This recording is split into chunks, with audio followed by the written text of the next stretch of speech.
How's that go? The only constant is change? Put all your stuff away and check out for the day. There's no time to waste when it's 100 degrees.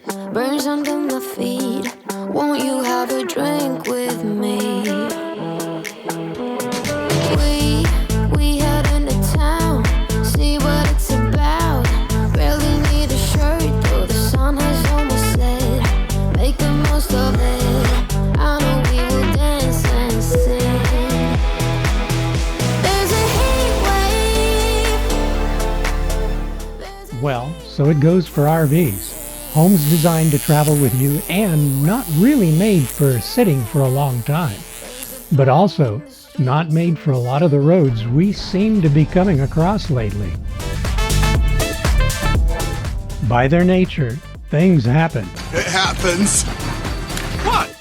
We love our grand design, and they have treated us like royals. One piece of advice to any prospective RVers: not all RVs are the same, but much of what goes into RVs are similar. That said, some manufacturers use better fit and finish procedures and better materials. It's that you need to understand that every time you move your rig, it's basically an earthquake that lasts for a few hours. Yeah, that makes the city come alive. A breeze that makes you high. We'll be up till late tonight. Eventually, something is going to break, fail, stop working, give up the ghost, and being handy can save you a ton of time and a lot of money. The big problem comes when you're waiting for type-specific parts from the builder. Like I've said before, Grand Design has been amazing. Shelley knew when we saw our model, the 390 RK, that was the one, and we got one of the first models of that new line. We are tickled pink with it. Our big advice is that you might want to wait to buy the first model in its first year unless you like prototyping and testing. There are always some design deficiencies that will crop up, and Grand Design does address them quickly. But that means that you're either without your rig for the repair time or stuck waiting for parts as the engineers make mods and issue TSB, Technical Service Bulletins, for the original units. Of course, the subsequent models have already been addressed. Today, we're on our way back up to Affinity RV, about 2 hours to our north. They are our trusted RV dealer and repair facility to have our kitchen floor supports addressed and reinforced. Once that's done, they will determine if we need to have those kitchen slides replaced or repaired. They are Schwintek systems and have been giving us problems because without the proper supports, our kitchen floor has sagged over time, causing the slides to get out of alignment, causing undue wear.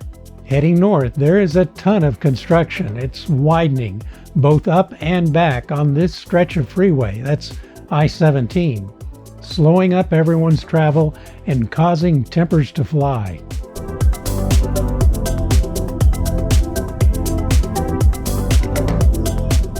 As we were passing through Bumblebee on an incline, we were slowed even more by what initially looked like a traffic jam.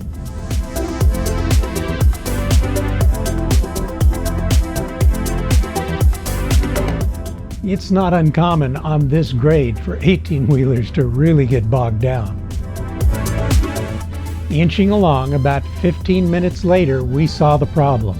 It was a 4 or 5 car pileup in the left-hand lane.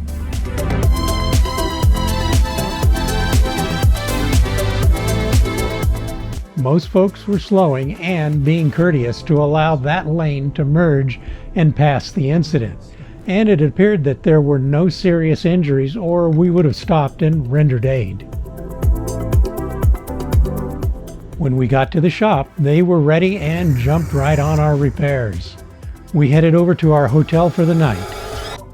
Okay, this is our room. We just got into Affinity RV and we're having everything worked on right now.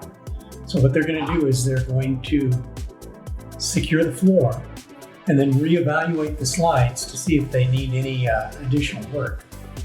We'll see. We don't know. For right now, Shelly and I, and of course, where'd you go, buddy? Hey, Grizz. Is that you? Yeah. And our best friend, Grizz.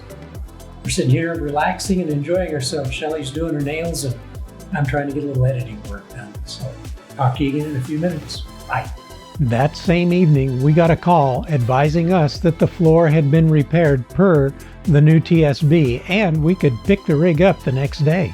Grizz was having a blast racing up and down the carpet in the room. The next morning, I took advantage of the included breakfast, then back up to the room to finish packing up and head back to the shop.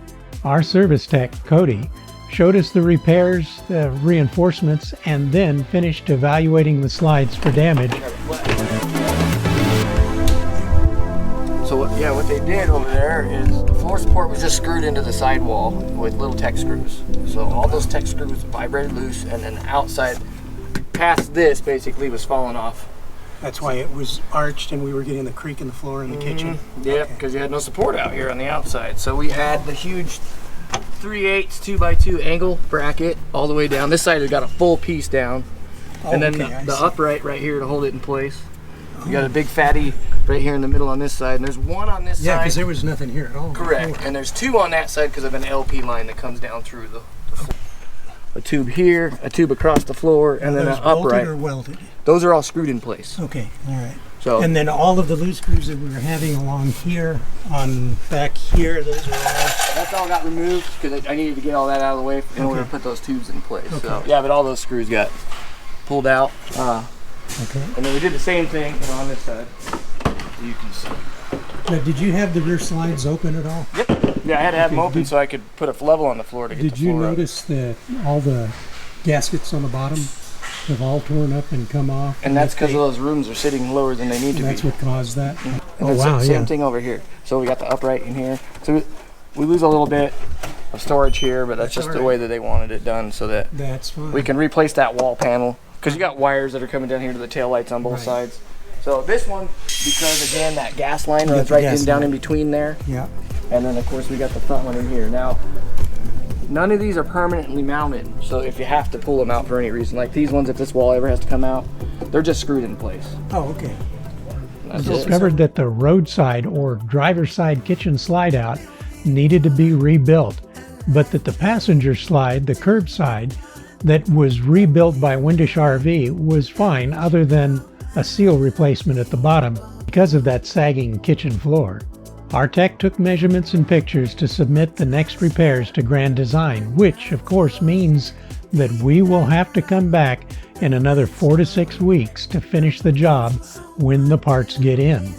We thanked our tech and the shop, hooked back up, and headed back to our park in Mesa, Arizona.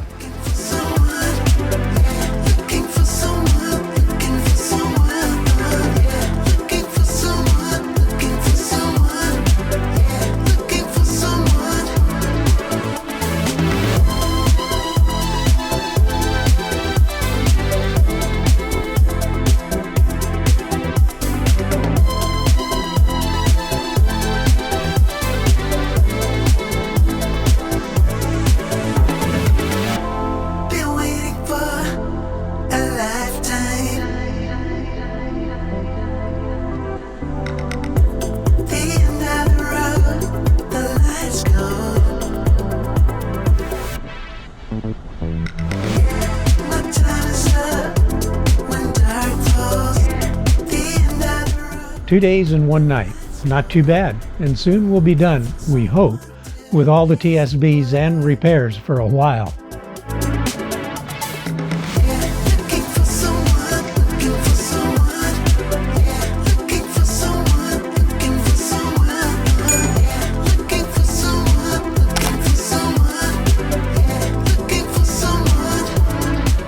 Thank you, Grand Design and Affinity RV, for taking such good care of us.